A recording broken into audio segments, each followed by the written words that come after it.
నమస్తే, welcome to popcorn TV. మనతో పాటు సీనియర్ జర్నలిస్ట్ హేమసుందర్ గారు ఉన్నారు. సార్ నమస్కారం. నమస్తే అండి. యాక్చువల్లీ మనం కొన్ని వీడియోలో ఆల్రెడీ శివాజీ కామెంట్స్ పైన చెక్ పెట్టేయాల్సిందే, అది అంతవరకు ఆపేస్తే బాగుంటుందని అనుకున్నాము. కానీ మళ్ళీ కొత్త అతను యూట్యూబర్ అన్వేష్, మన అందరికీ తెలిసిన వ్యక్తి, ఆయన మళ్ళీ కొత్తగా కొన్ని కామెంట్స్ చేశారు శివాజీ పైన, ఇంకోటి ఆధ్యాత్మికంగా మాట్లాడే గరకపాటి పైన. సో వీళ్ళందరి మీద అంటే మహాభారతం, ద్రౌపది, రామాయణం, సీతమ్మ తల్లి, సో వీళ్ళందరి మీద ఇలాంటి కామెంట్స్ చేయడం ఏంటి సార్, ఎంతవరకు కరెక్ట్ అంటారు? గరికపాటి ఇంకోటి అన్వేష్ మీద కేసు పెడుతున్నారు అన్న ఒక వార్త కూడా వినపడుతుంది. అంటే వీటన్నిటి ఎలా చూడాలంటారు? ఎలా చూడాలంటే దానికి మనకి వీక్షకులే సమాధానం చెప్తున్నారుగా. ఇప్పుడు అతను అన్వేష్ అతను ఎవరైతే ఉన్నాడో అతనికి 5 లక్షల మంది సబ్స్క్రైబర్స్ అన్సబ్స్క్రైబ్ చేశారు. ఛానల్ మీద పడిపోయింది, ఇమీడియట్గా ఎఫెక్ట్ ఉంది. అతను చేతులారు చేసుకున్నాడు. ఇవాళ ఆచితూచి వ్యవహరించాలండి. ఒక మాటలు మాట్లాడేటప్పుడు దీని పర్యవసానం ఎలా ఉంటుంది, మనం ఇది తేడా వస్తే మన పరిస్థితి ఏంటి, వెంటనే అతను మళ్ళీ క్షమించాలంటూ అతను వీడియో చేశాడు. అయినా సరే ఎవరు క్షమించరు. తప్పు అయిపోయింది క్షమించమంటే శివాజీని అన్నప్పుడు క్షమించారా? దాని మీద వీడియోలు చేస్తూనే ఉన్నారు కదా. అవును. ఇప్పుడు నేను తప్పు అయిపోయింది నన్ను క్షమించమని అన్నప్పుడు కూడా ఇక్కడ సబ్స్క్రైబర్స్ విషయంలో జరగదు. వాళ్ళు ఏంటంటే అన్ఫాలో అవటం కానీ, నిమిషాలు అన్ఫాలో కావటం కానీ, అన్సబ్స్క్రైబ్ చేయటం కానీ ఛానల్కి, ఇది జరుగుతుంది. టపటపటపటపో వెనక్కి వెళ్ళిపోయారు చాలామంది. కామెంట్లు చూడండి, నాన్ వేసిన కామెంట్లు చూస్తే తెలిసిపోతుంది. చాలా వరకు తనకి నెగిటివ్గా ట్రోల్స్ బాగా వస్తున్నాయి. అదే ఇంకోటి, తను సారీ చెప్పమంటే సారీ నేను ఎందుకు చెప్పాలి అన్న వార్త కూడా వస్తుంది. అదే నేను మాట్లాడింది కరెక్టే కదా అన్నట్టుగా. అదే అట్లా సమర్థించుకునే ప్రయత్నం చేయకూడదు. అంటే ఇక్కడ జనాలు అన్నీ అబ్జర్వ్ చేస్తున్నారండి. ఎవరు వీడియోలు ఎలా ఉంటాయి, లేదా ఎవరు ఎట్లా మాట్లాడుతున్నారు, ఆకాశానికి ఎత్తేస్తారో డమాల కింద పడేస్తారు. ఖచ్చితంగా అదే జరుగుతుంది. నాన్ వేసిన అతని విషయంలో అదే జరుగుతుంది. కాకపోతే అతను సీతమ్మ వారి గురించి, ద్రౌపది గురించి అట్లా మాట్లాడి ఉండకూడదు. పైగా పుచ్చకాయలు పెట్టడం, ఆట పుచ్చకాయలు లాంగ్వేజ్ కూడా యూజ్ చేయకూడదు. ఇది వీడియో చూస్తున్నారు కదా అని చెప్పేసి అదే పనిగా ఇక ఓవర్గా వెళ్ళిపోయి వీడియోలు చేశారనుకోండి, ఏమవుతుంది, ఇబ్బందికర పరిస్థితి వస్తుంది. అది ఇక్కడ అసలు ఆ టాపిక్లో కూడా అనసూయ పేరు అనే ప్రస్తావన అనేది తీయలేదు.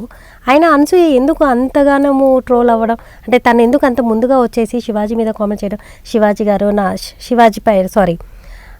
అనసూయ, నాగబాబు గారు వీళ్ళంతా ఎందుకు అంత నెగిటివ్ ట్రోల్స్ శివాజీ పైన? ఆయన చెప్పింది విధానం. ఇప్పుడు శివాజీ విషయంలో ఇప్పుడు ఆ శివాజీని హీరోని చేశారు.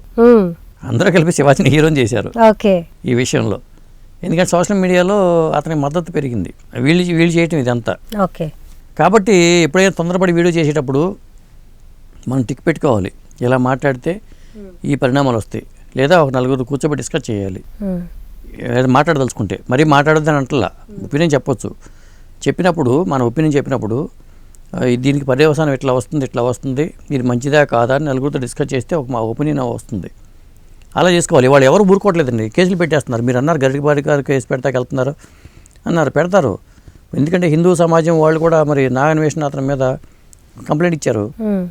ఎవరు ఊరుకోవట్లేదు వాళ్ళ వీడియోగ్రాఫర్ని. ఇప్పుడు సమంత ఇష్యూ వచ్చినప్పుడు కూడా ఆవిడ కేసు పెట్టింది. పోలీసులు పిలిపించేస్తున్నారు, ఎవరిని ఇమ్మీడియట్గా పిలిపించేస్తున్నారు. నేను సోషల్ మీడియాను, ఒకప్పుడు మీడియా అంటే గౌరవంగా ఉండేది కదా, మీడియా జోలికి అంత తొందరగా వెళ్ళేవాళ్ళు కాదు. కానీ సోషల్ మీడియా వాళ్ళ మీద పోలీసులు కూడా చాలా ఫాస్ట్గా రియాక్ట్ అవుతున్నారు. ఆల్రెడీ విహెచ్పి వాళ్ళు కూడా కేసు పెట్టేశారు అతని మీద. అంటే నేను యుఎస్లో ఉన్నాను, దేశం కాని దేశంలో ఎవరు ఏం చేయలేరు అన్న ధీమా ఉంటుందంటారా అతనికి? అంటే నేను అదే, పోలీసులు తలుచుకుంటే ఎక్కడ వియత్నాంలో ఉన్నా లేకపోతే అమెరికాలో ఉన్నా పట్టుకొచ్చేస్తారండి. అది ఎవరో ఆపరు. ఇప్పుడు ఏమవుతుందంటే అతనికి ఇన్కమ్ ఎంత వస్తుందని అతని వీడియోలు పెట్టాడు, నాకు నెలకి ఎంత ఇన్కమ్ వస్తుందని. అవును, ఇలా చెప్పుకున్నప్పుడు ఇవన్నీ కూడా అవన్నీ కక్కిస్తారు ఇప్పుడు జనరల్గా. అంటే శివాజీ ఆల్రెడీ యాక్టర్, సెలబ్రిటీయే. అంటే పెద్ద హీరోలతో పోల్చుకుంటే కొంచెం చిన్న స్థాయి సెలబ్రిటీ అనుకోవచ్చు. సో ఆయన అన్న మాటల్ని అంత ఎక్కువగా చేయడం, కామెంట్స్ చేయడం అంటే ఆయన టార్గెట్ చేస్తున్నారా? ఇప్పుడు గరకపాటి కూడా స్త్రీల వస్త్రధారణ గురించి చాలా వీడియోలు చెప్పారు వీడియోలలో. సో ఆయన మీద ఎప్పుడు ఇలాంటి కామెంట్స్ రాలేదే. అంటే ఇది ఒక పెద్ద టాపిక్ అండి చెప్పాలంటే. ఇప్పుడు శివాజీ అనే మాటలతోనే వాళ్ళు మనం మొదలుపెట్టాం. కానీ ఈ వస్త్రధారణ మీద రకరకాల గతంలో చాలా ఉన్నాయి, చాలా అంశాల్లో ఉన్నాయి.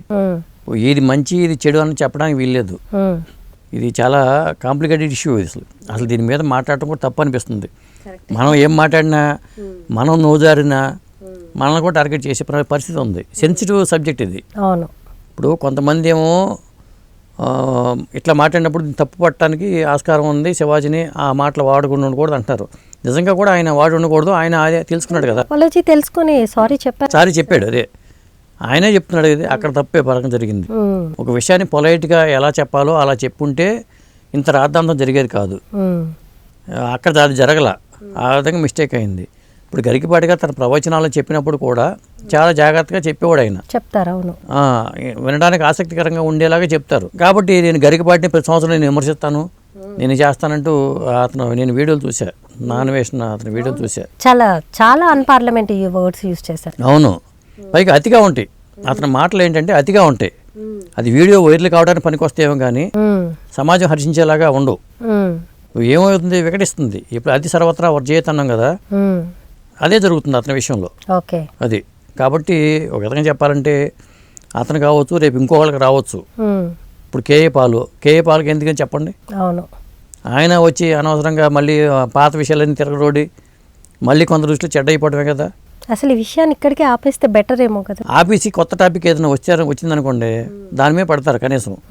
దానికోసం అన్నా ఎవరన్నా ప్రయత్నం చేసి ఏదైనా ఒక కొత్త టాపిక్ తీసుకొస్తే, ఒక ట్రెండింగ్ టాపిక్ తీసుకొస్తే అందరూ దాని మీద వీడియోలు చేసుకోవడానికి ఉపయోగపడుతుంది. ఓకే, ఇప్పుడు ఏమవుతుందంటే ఏ టాపిక్ లేకపోయేసరికి ఇప్పుడు దీని మీద కూర్చుని డిస్కస్ చేయటం, పొరపాటున ఏదో మాట తోడటం, దాని మీద మళ్ళీ ఇంకొకరు ఏదో మాట్లాడటం, ఇదంతా జరుగుతుంది. ఇంత రాద్ధాంతం అవసరమా అనేది నా ఒపీనియన్.